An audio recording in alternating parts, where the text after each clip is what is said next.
Humanitos!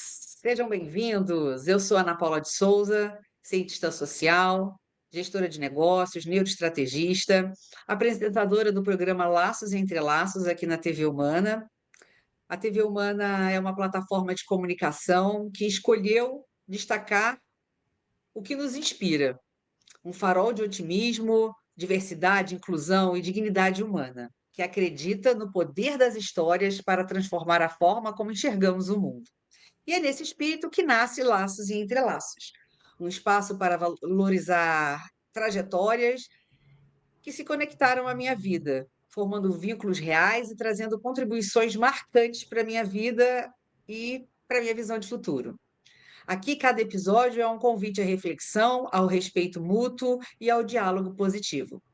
Preparem-se para entrelaçar com mais gente. E hoje eu trago uma pessoa. Normalmente, os meus convidados são pessoas que passaram pela minha jornada profissional, e eu tenho trazido gente que eu trabalhei há 20 anos atrás, há 10 anos atrás, pessoas recentes também, mas tem alguém bem próximo de mim que eu conheci tem um ano, mas que nesse um ano já fez uma super contribuição, já fez, assim, uma contribuição positiva no meu desenvolvimento, mas mais do que isso, uma me tocou como pessoa, como um ser humano que também precisa de ajuda, e ele teve a sensibilidade de identificar, sem eu pedir, e se oferecer para me ajudar. Então, acho que isso está muito alinhado com o propósito da TV Humana, muito alinhado com o meu propósito, e eu tenho um prazer enorme em apresentar para vocês hoje o Marcel, meu amigo Marcel. Seja bem-vindo, Marcel. Muito obrigado, Ana. Para mim é um prazer, uma honra estar aqui dialogando com você, com quem está nos assistindo. Então, estou muito feliz de estar aqui também e a gente poder conversar um pouco, trocar ideias e quem sabe aí criar reflexões nas pessoas para que todos nós possamos evoluir, se transformar, né? Então, acredito que para mim também eu vou aprender bastante aqui, não só com o que você falar, não só com o que eu falar, mas com o que a gente vai desenvolver aqui nessa conversa. Bacana.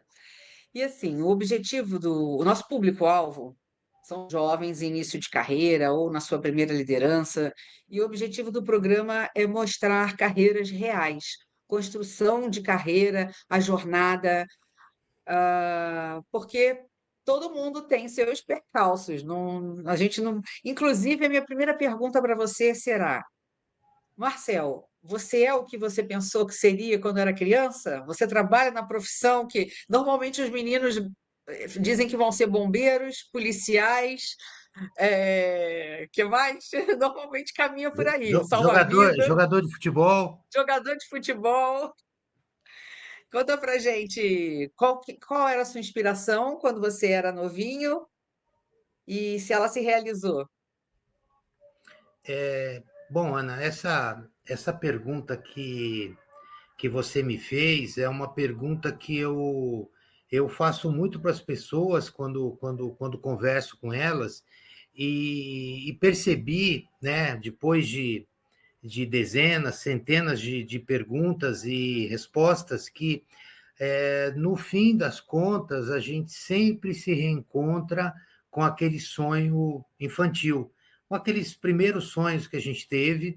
Algumas pessoas rapidamente chegam nisso e outras demoram uma vida inteira para chegar onde que se imaginaram, ou mesmo que não tinham isso muito consciente, mas de alguma forma a gente roda o universo e volta para aquela criança, para aquele primeiro sonho, que eu acredito que é o melhor, é a grande inspiração da vida de cada um, né? Mas, contando muito rapidamente, né, eu nasci no Não, interior de São nem precisa Paulo. me contar a história toda agora, não, porque eu vou te perguntar nos detalhes. Eu só quero saber o que você queria ser e o que você é hoje. Aí você aproveita e se apresenta. Tá. Bom, como eu estava falando, eu nasci no interior de São Paulo e vim para São Paulo com 8 anos de idade, porque meu pai e minha mãe, inspirados lá por outros parentes, resolveram vir para São Paulo para dar uma vida melhor para mim, para minha irmã, porque se a gente ficasse no interior, havia ali uma limitação quanto a crescimento, estudo e tudo mais. Então, essa decisão do meu pai e da minha mãe, ela mudou e mudou a minha irmã, né? E eu, quando cheguei aqui em São Paulo, vindo do interior, uma cidade muito grande, né? A cidade que eu morava, ela era 1000 vezes menor do que a cidade de São Paulo. Então, foi um choque muito grande tudo isso. Mas logo eu sempre fui o cara da colaboração, da parceria, ajudando ali os meus amigos, organizando ali o futebol, organizando ali a bolinha de gude, os pipas, os papagaios que a gente soltava. Então, desde cedo, eu sempre fui uma pessoa de colaboração e de parceria, e isso foi me acompanhando, eu fui me engajando em propósitos que tinham esse coeficiente de colaboração, de ajuda, de desenvolvimento. Então, depois de algum tempo, eu me reencontrei com o que eu fazia, que talvez não era uma coisa muito consciente, muito latente, mas a colaboração, o desenvolvimento, a ajuda foram coisas que permearam a minha infância e logo depois de algum tempo eu consegui trabalhar, viver dentro dessa ótica de colaboração. E hoje, me conta aí onde que você está e fazendo o quê? Bom, hoje, atualmente, depois de uma carreira com muitas nuances aí, que daqui a pouco a gente deve falar sobre isso, hoje eu estou no Instituto Crescitar, é um instituto para desenvolvimento humano e desenvolvimento de vendas, lideranças em vendas, executivos de vendas, departamentos de vendas, né? Então, o nosso trabalho no Instituto Crescitar é cooperar com os negócios e com o desenvolvimento e transformação de pessoas para um mundo melhor. Essa é, assim, sintetizando o nosso trabalho atualmente. E foi com esse objetivo, esse propósito, que a gente se encontrou na TV Humana. Então, é, acho que é mais ou menos o que todos nós que estamos na TV Humana acreditamos e tentamos, né, fazer para melhorar. O programa aqui é um exemplo, né? A ideia é a gente colaborar com os insights, contar a história da construção da carreira dos convidados, para que os jovens se inspirem, porque assim, não existe receita do bolo. Mas quanto mais repertório a gente tem, quanto mais a gente vai conhecendo das histórias das pessoas, a gente consegue, em momentos que tem que tomar decisão, lembrar que algumas decisões de outras pessoas conduziram ao sucesso. Então, é claro que cada um vai ter a sua escolha, mas é muito bacana poder. E por isso tem se crescido tanto, inclusive, a, a necessidade e a quantidade de mentores, né? Eu lembro que quando eu comecei, eu não ouvia falar de mentor. E hoje a gente tem já profissionais que atuam como mentores. Então, que bom. Acho que a gente está evoluindo bastante em relação a isso. Mas me conta, eu queria falar só um pouquinho mais daquele estar antes da gente partir para a sua história. Como que conta um pouco para a gente como que é esse trabalho, como que você faz captação, ou como as pessoas chegam até você e quais são as, ah, as metas que as pessoas estão buscando, ou como que você consegue ajudá-las? Bom, excelente. Mas só pegando um gancho aí nos seus últimos comentários, né? Escolhas pressupõem renúncias e renúncias pressupõem escolhas, né? Quando eu escolho, eu renuncio, e quando eu renuncio, muitas vezes eu estou deixando a escolha para alguém. Então, cada um de nós tem que conduzir a sua vida e transformar a sua vida, né? Muitas vezes a gente não tem maturidade ou não tem consciência ou não tem limitações para fazer isso, e a gente pode se recorrer a mentores, coaches que podem nos ajudar, né? Então, como você tinha comentado isso agora há pouco, eu queria trazer de novo esse gancho. E Legal. falando do Instituto Crescitar, né, nós somos uma consultoria, uma empresa de consultoria de desenvolvimento humano, de capacitação, nós não temos produtos nas nossas prateleiras. A gente faz um diagnóstico do que está acontecendo naquela empresa, quanto às pessoas, quanto à liderança, quanto às vendas.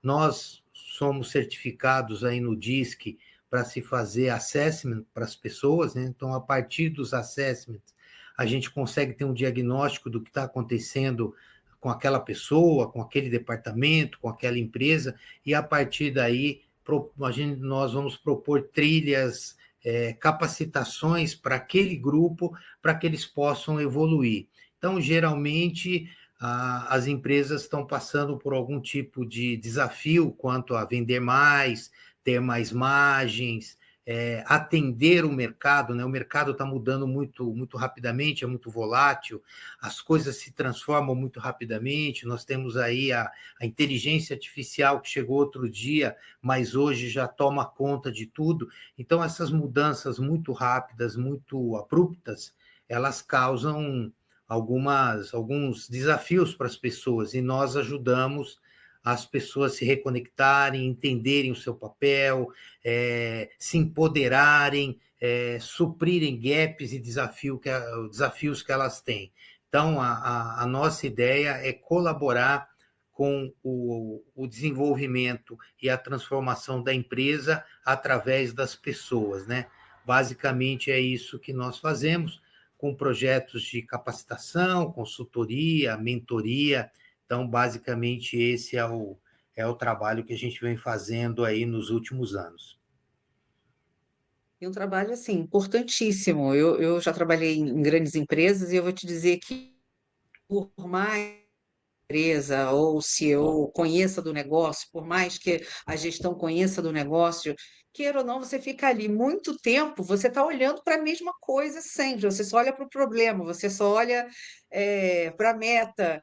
E a importância de vir uma consultoria, alguém com um olhar diferenciado para poder identificar coisas que, assim, que ninguém consegue diagnosticar estando ali no dia a dia, atuando com as suas rotinas. Então, super indico para as empresas que estão pensando em ter seus negócios perenes, né? Ter resultados, ainda mais no você falou, estão sempre buscando resultado, sempre buscando resultado. E a gente precisa sim, precisa de ajuda externa para poder dar passos mais largos. Então, super indico, Marcelo, que bom, hein? Quem estiver nos assistindo aqui, depois você deixa seus contatos, por favor.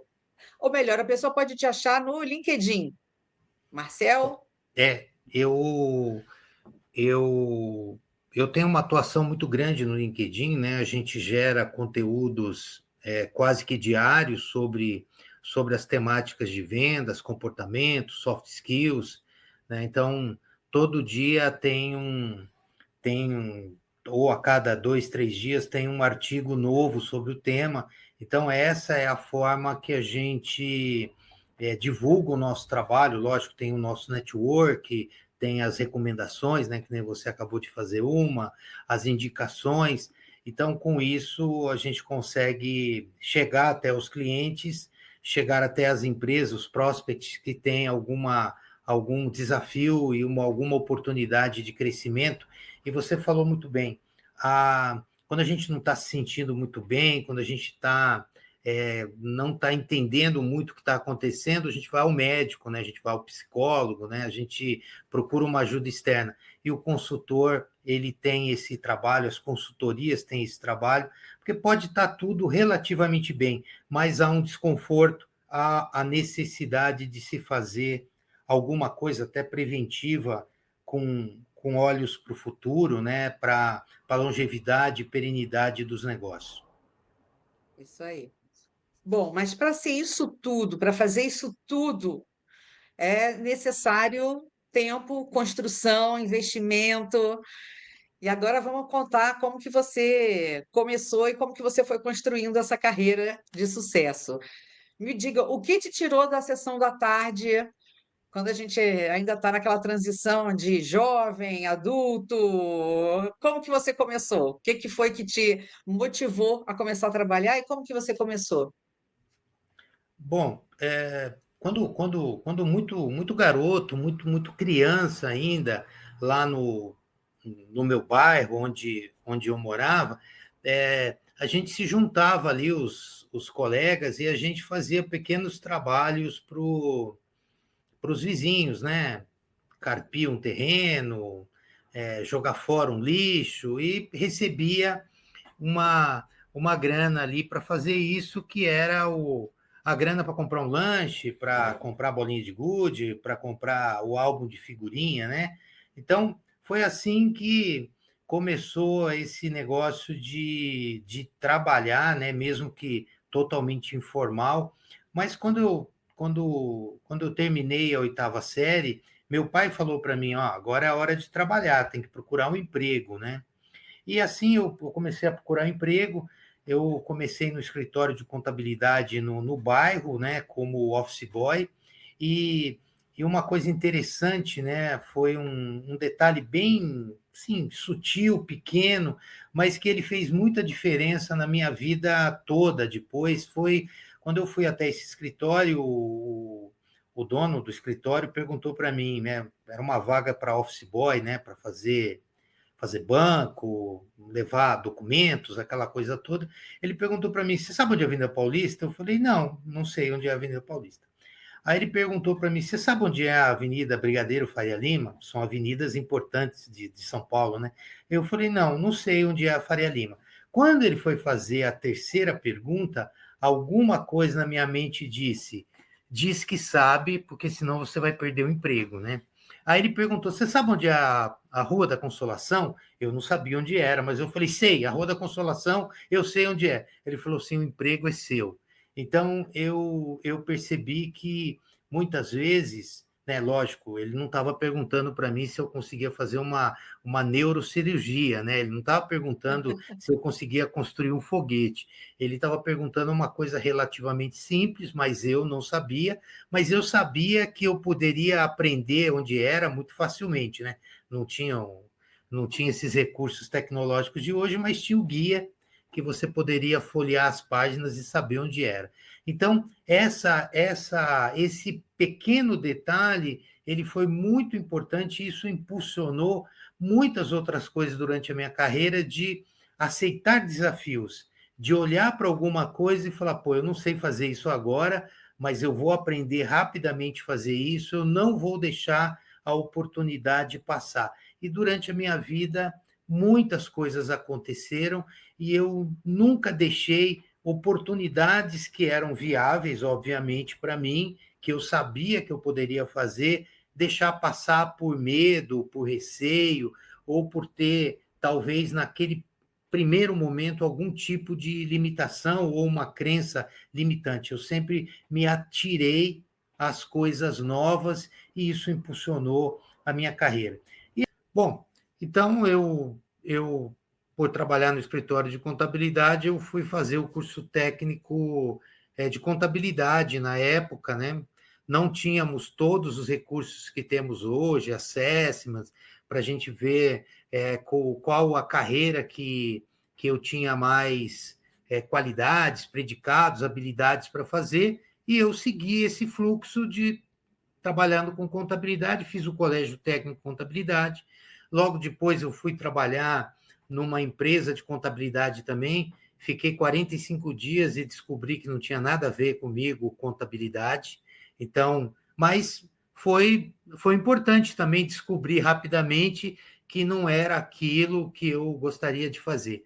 Aí eu fui trabalhar em bancos, né? Trabalhei algum tempo em bancos, comecei a fazer o curso de história na faculdade, mas também era algo que eu gostava, mas não atendeu às minhas expectativas, e fui fazer economia, né? Já tinha cometido um erro com a contabilidade, e eu acabei repetindo, né? Não foi um erro, porque eu aprendi muita coisa, a economia me ajuda em muita coisa hoje, mas eu fui fazer economia porque eu achava que talvez eu pudesse trilhar uma carreira no mundo financeiro. Mas uma coisa muito importante também que aconteceu, que mudou totalmente a minha carreira, eu trabalhava num banco, naquele tempo não tinha o crédito em conta como é hoje, né? O dinheiro era colocado dentro de envelopes, né? Se você falar isso para um garoto hoje, para uma pessoa mais jovem, fala, meu Deus, não Eu tinha tenho crédito. vários comentários para fazer sobre tudo que você falou até agora. Já começa que a gente precisa esclarecer o que que é um office boy, que a pessoa não vai entender que alguém tinha que levar alguma coisa em algum lugar, né? Hoje, e a gente está vivendo esse momento de multigerações trabalhando, e então acho que está bem distante para quem. Então, assim, existia, gente, não tinha como a gente mandar nada digital, nem existia nada digital. É. Tinha que entrar Era, na. era a versão analógica aí de um. Hoje nós temos aí os motociclistas, motoboys, que levam alguma coisa que não pode ser trafegada digitalmente, né? Mas naquela época o office boy levava todos os documentos, entregava todos os documentos, protocolava todos os documentos, ia fazer o banco, né? Não se tinha versões digitais aí, o internet bank não existia ainda, né? Então o office boy era todas as empresas tinham basicamente um ou mais office boys para se fazer a levar os documentos, né? Era basicamente isso que se fazia. Uma coisa que você falou também, eh, na sua primeira entrevista de emprego, e você vê, tão novo, mas perspicaz, né? E já fica de insight para quem estiver ouvindo a gente. A importância de estar presente nas situações. Por estar presente, por não estar realmente com atenção na entrevista, você conseguiu ler cenários. Você leu ali que, tipo, assim, ai, meu Deus do céu, já é segunda, já é terceira, vou dizer que sei, porque eu vou aprender e vai dar tudo certo. Então, não façam as coisas no automático, porque no automático você ia responder, não, não sei, não, não sei, não, não sei, não sei, não sei, não sei, não sei, e não ia ter a sua vaga. Então, hoje é um desafio grande para as gerações essa questão de estar presente. E, portanto, não estando presente, a leitura de cenário também é prejudicada. Então, você já tão novinho, já conseguiu, sim, duas grandes vitórias: estar presente e ler cenário. Então, bem bacana. É, eu não tinha experiência para isso, foi uma inspiração divina ali e já fui agradecendo. Hoje, quando alguém for fazer uma entrevista, pode entrar no site da empresa, pode ver o que a empresa faz, o que aquela função, quais são quais são as qualidades, né? Quais são os skills que precisa ter para fazer ou executar aquela tarefa e tudo mais. Então, hoje ficou um pouco mais fácil do ponto de vista de adquirir informação, conhecimento sobre aquilo. Mas ali era um mundo um pouco diferente do mundo que a gente vive hoje, e eu tive assim essa inspiração, foi muito bacana, né? E uma segunda grande sacada que eu vejo, né? Lógico que deve ter tido outras, mas agora já não me lembro mais, o tempo foi passando, as coisas Foi foram. ontem isso, Marcel. Foi ontem, passou assim, não foi? Não passa assim? Ontem, ontem eu estou falando de coisas de 40 e poucos anos atrás, de quase 40 anos atrás, né? Então, eu trabalhava num banco e eu estava no cofre do banco envelopando o dinheiro, né? Não existia o crédito em conta, você entregava o dinheiro para o colaborador da empresa e ele levava o dinheiro para casa ou ele depositava na conta dele, mas ele recebia o dinheiro em espécie, né? E eu ali dentro daquele cofre, envelopando o dinheiro de uma empresa, de uma multinacional francesa que tinha conta no banco, e eu vi que o salário de qualquer pessoa naquela empresa era muito maior que o meu salário no banco. E eu ali, né, de gravatinha dentro do banco, trabalhando ali como eu era caixa, né, caixa do banco, e naquele dia me colocaram no cofre para envelopar o dinheiro das pessoas. Falei, puxa, eu preciso trabalhar nessa empresa. Essa empresa tem bons salários, melhor que o meu salário no banco, e a empresa tinha um posto de serviço avançado daquele banco na Raposo Tavares, na rodovia, bem longe de tudo, tinha que andar bastante para chegar lá, pegar um ônibus, mas alguma coisa me disse, eu tenho que trabalhar nessa empresa. E fiz o envelopamento lá, acabou o meu trabalho, eles mandaram lá o carro forte levar para aquela empresa e, passado alguns dias, o rapaz que trabalhava no posto de serviço pediu demissão, porque era um trabalho muito difícil, tinha que ir todo dia para a agência, depois sair da agência, ir para lá, saía de lá, tinha que voltar para a agência, era um caixa offline, não estava interligado com os sistemas do banco ainda, tinha que trazer toda a documentação, e ele pediu a conta, e um supervisor começou a fazer esse trabalho, e todo dia eu falava para ele que eu queria ir para aquele lugar. E ele falou, não, você tem pouco tempo no banco, não tem experiência ainda, mas eu fui insistente, chato para burro com ele, até que um dia, né, um dia que choveu bastante, ele tomou chuva, e aí ele falou que não aguentava mais ir para lá, e falou, você quer ir? Eu falei, quero. Eu falei, então vai para essa empresa, vai trabalhar lá. 3 meses depois, eu já tinha feito amizade com todo mundo, já tinha ajudado todo mundo ali, e apareceu uma oportunidade para trabalhar em vendas. Meu amigo Antônio Monteiro, meu amigo até hoje, ele trabalhava na empresa e ele falou para mim, cara, você é um cara desenrolado, fala bem, você é bem-humorado, pô, você vai ter um maior sucesso aqui em vendas. Eu falei, ó, Monteiro, eu não sei enganar ninguém, não sei mentir, eu tinha uma ideia de vendedor muito ruim, né? Muito descolada com a realidade. Até ele falou: não, aqui ninguém mente para ninguém, aqui a gente ajuda as empresas a crescer através de vendas, e você vai ser um super vendedor. Você tem todas as qualidades, skills aí, não usou a palavra skill, né? A gente não usava essa palavra na época, mas você vai ter muito sucesso em vendas. E o Monteiro foi ali me convencendo, eu não queria, eu estava fazendo economia, queria ir para a área financeira, e falei para ele também, falei, Monteiro, olha, eu sou desenrolado aqui, eu sou legal aqui com todo mundo, porque eu quero trabalhar na empresa. Eu tô trabalhando porque eu quero ser funcionário dessa empresa, então eu sei que eu tenho que ser bacana com todo mundo. Ele falou, não, mas você é assim na sua essência, eu consigo ver isso. Bom, entrei na empresa para trabalhar em vendas. Um mês que eu estava em vendas, eu pedi transferência para a área financeira. Me transferiram para a área financeira. Chegou na área financeira, não era nada do que eu imaginava. Fiquei frustrado. Aí pedi para voltar para vendas.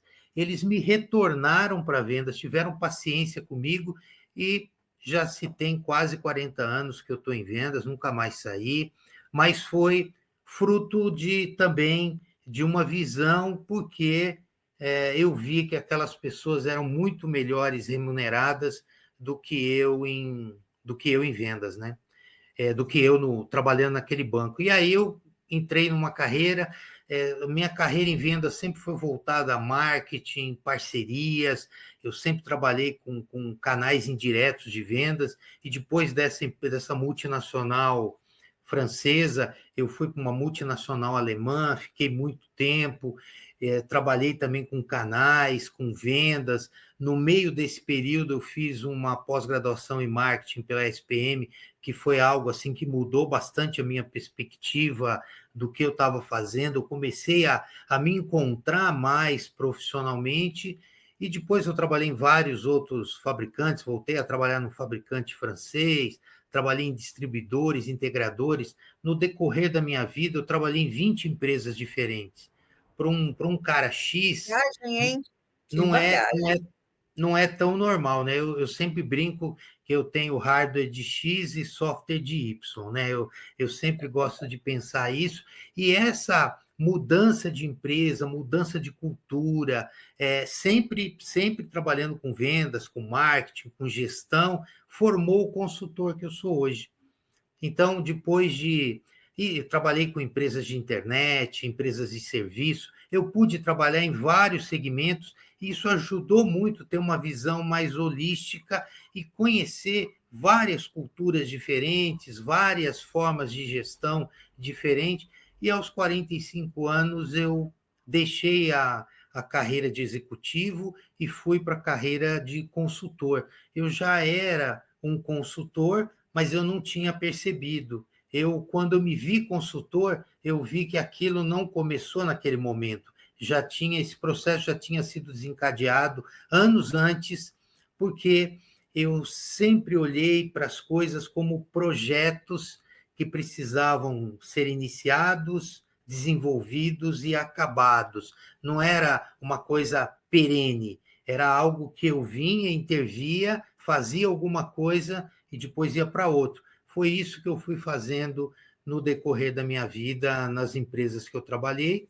Mais recentemente, eu fiz um MBA em gestão de pessoas pela USP, que também foi, talvez, né, a coisa mais importante que eu tenha feito no mundo acadêmico, porque tem muito a ver com a minha essência, com o meu trabalho, com o profissional, com a pessoa que eu fui me desenvolvendo nesse tempo todo. Então, eu sempre fui alguém que sempre olhou para frente, que sempre buscou o próximo passo, sempre tive muita curiosidade em aprender e continuo com isso e estou aí caminhando para os meus 60 anos e não quero deixar esse traço muito forte do profissional, da pessoa que eu sou, de estar sempre olhando, de estar sempre se desenvolvendo, de estar sempre buscando algo melhor para mim e para quem está perto de mim, para quem eu atendo, para as pessoas que eu convivo. Então, eu acredito muito nessa força humana de um ajudar o outro, nós somos seres sociais, então não adianta eu estar bem e quem está próximo de mim não está bem também, as pessoas não estarem bem. Então, a minha visão sempre foi uma visão de todo mundo merece ser feliz, todo mundo ser feliz, e eu preciso fazer o possível para que isso possa acontecer para todos, né? Então, assim, resumindo, um grande resumo de tudo isso, foi isso que eu procurei fazer no decorrer dessa carreira toda até agora e vou continuar fazendo. Lógico, tem muito detalhe aí no meio e eu suprimi para falar de forma mais ampla, né? Sim. Mas você suprimiu e não falou de uma coisa bem bacana que você faz também, como especialista no LinkedIn. Você consegue transformar o LinkedIn de qualquer pessoa num vendedor, né? Vamos botar assim. E antes da gente falar sobre o LinkedIn, eu queria só fazer uma associação com o que você falou de vendedor, né?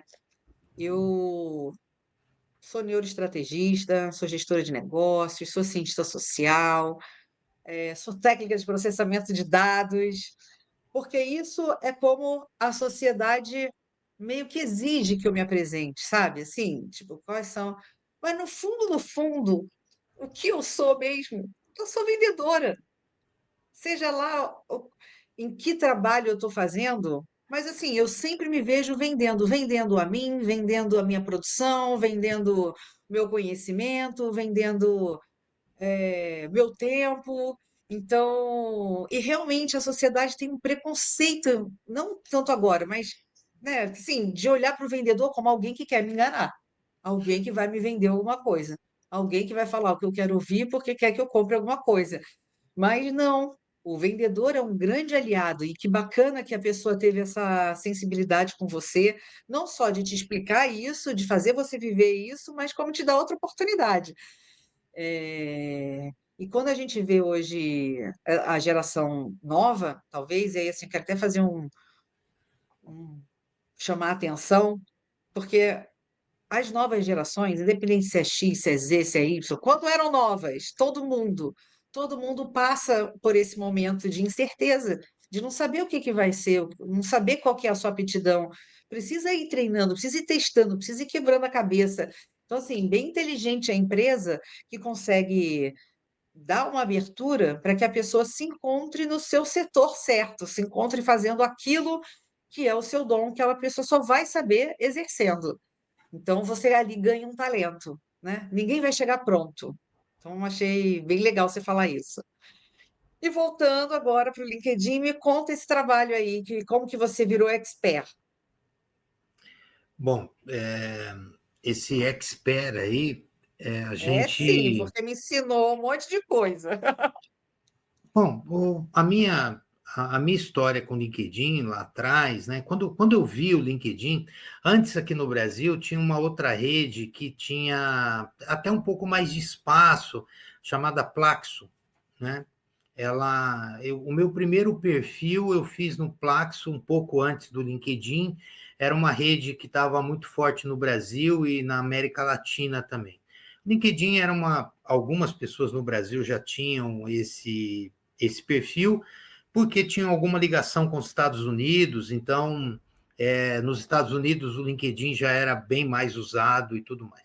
Quando alguém me apresentou o LinkedIn, a primeira coisa que eu vi foi, meu Deus, eu já fiz aqui construí uma rede aqui no Plaxo, vou ter que começar uma rede nesse tal de LinkedIn. Então, no primeiro momento foi aquele a renúncia, né? Renunciar ao Plaxo para ir para o LinkedIn, sendo que eu já tinha ali uma base, eu tinha 1.000 e poucos contatos já no Plaxo, e estava feliz com aquilo, e já estava me relacionando com aquelas pessoas e tudo mais, mas eu fui obrigado a me render ao LinkedIn, porque o LinkedIn veio assim com uma força muito grande, e desde o início as pessoas estavam usando muito aquilo para emprego, um currículo online, e eu vi ali, não estava claro, pelo menos para mim naquele momento, mas que aquilo era uma coisa muito importante para fazer negócio, né? Então, eu olhei para aquilo e falei, descobri que podia ter 30.000 pessoas de primeiro grau, todos nós podemos ter 30.000 amigos de primeiro grau, lógico, você pode seguir todo mundo pode seguir, mas contato de primeiro grau, isso é limitado, né? 30.000 é muita coisa, mas está limitado em 30.000, e eu coloquei na minha cabeça que eu ia ter 20.000 contatos de primeiro grau. Se você perguntar para mim por que 20.000, não vou saber te responder. Era um número grande que não era os 30.000, era essa a minha visão ali, e eu comecei, peguei as 1.000 maiores empresas do Brasil, que era uma publicação que a Valor fazia, né? O Exame fazia as 500 maiores, e o jornal Valor, ele trazia as 1.000 maiores empresas. Eu peguei as 1.000 maiores empresas e fui procurando quem era o CFO, quem era o CMO, quem era o CIO, quem era o CEO, e fui buscando essas pessoas e fui convidando, e fui trazendo, e a rede foi aumentando, mas eu não estava fazendo nada com aquilo, eu só estava acumulando contatos. E depois de um dado momento, um pouco antes da Microsoft comprar o LinkedIn, e a Microsoft ela veio para transformar o LinkedIn não só num espaço para emprego, mas num espaço muito forte, muito grande para negócio, que eu já tinha tido uma intuição daquilo, mas era muito preliminar, eu não tinha todas essas informações.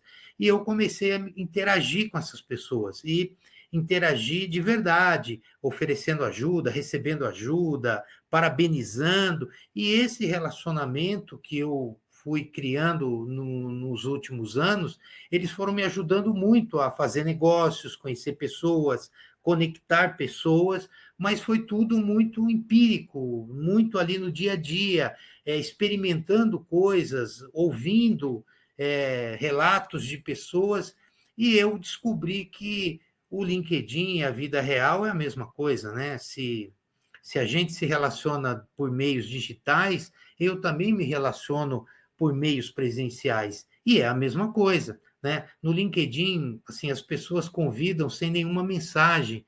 É como se eu visse você num evento e pegasse um cartão de visita, enfiasse na sua bolsa e saísse correndo.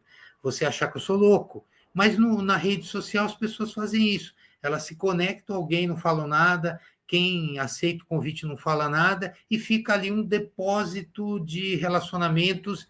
Eu procuro me envolver, eu procuro perguntar, eu procuro me relacionar. Eu tenho perto de 30.000 amigos hoje, mas eu procuro me relacionar com todos eles. Não é fácil, desenvolvi alguns mecanismos para fazer isso, todos os mecanismos que eu faço, eu não uso robô, eu acho que a inteligência artificial, as automações são muito bacanas, mas não para se relacionar.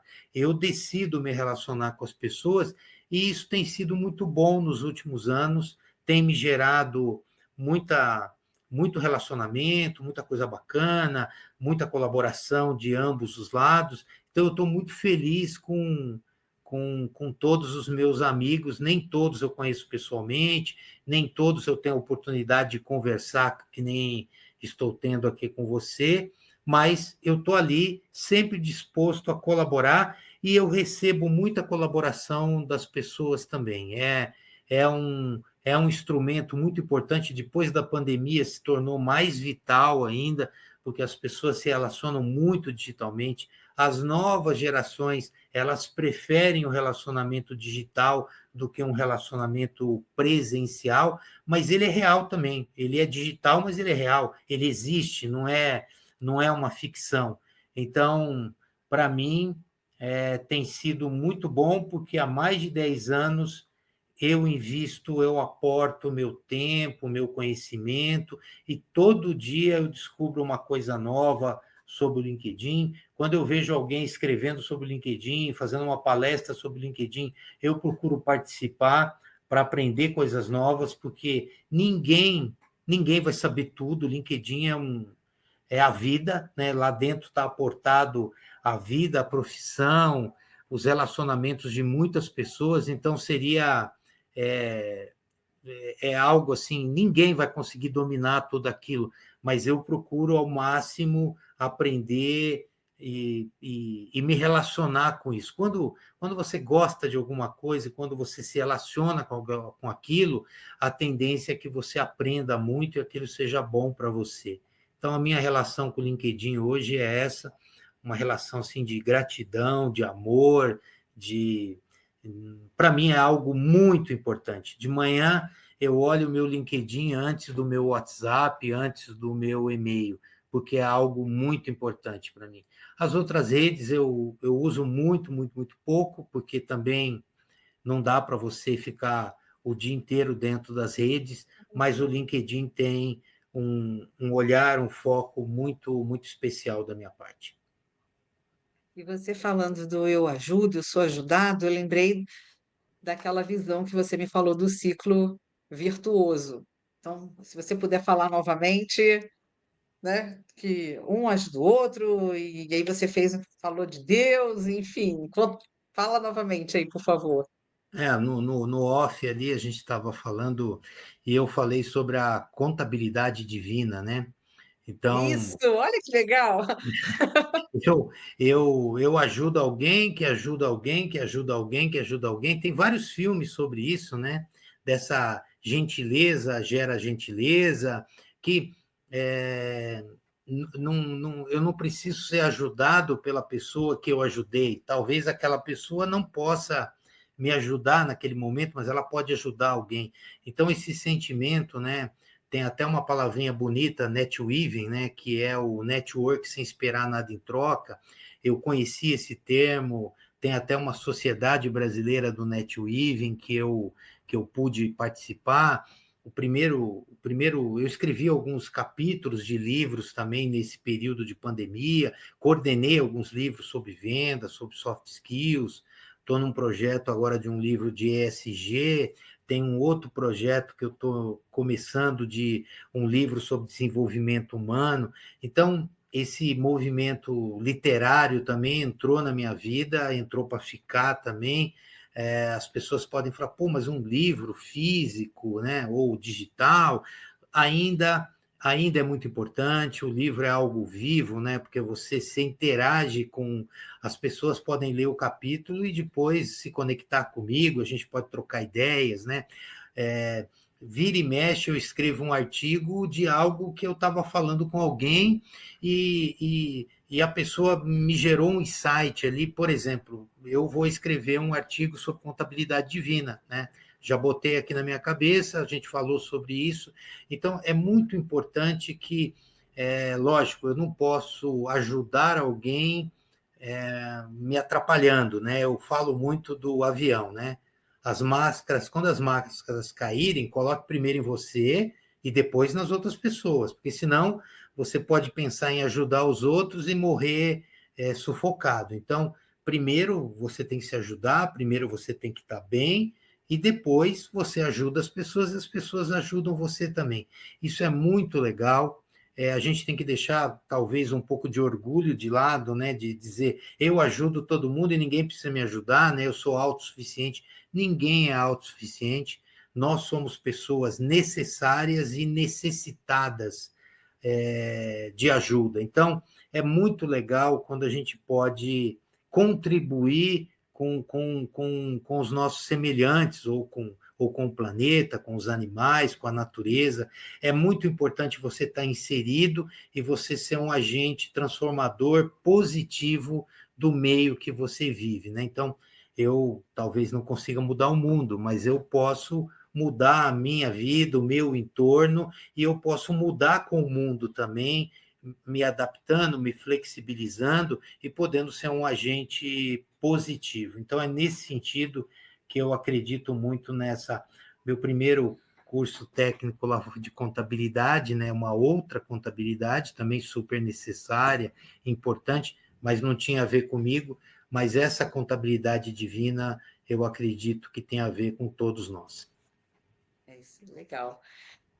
E, Marcel, com tanta experiência, né, tudo que você contou aqui para a gente, pensando no nosso público-alvo aqui, eu queria que você desse algumas dicas para quem está começando agora, para quem está na sua primeira liderança, o que que é importante, o que que não pode deixar passar, o que que vai ajudar a transformar a carreira dessas pessoas numa carreira bem-sucedida como a sua.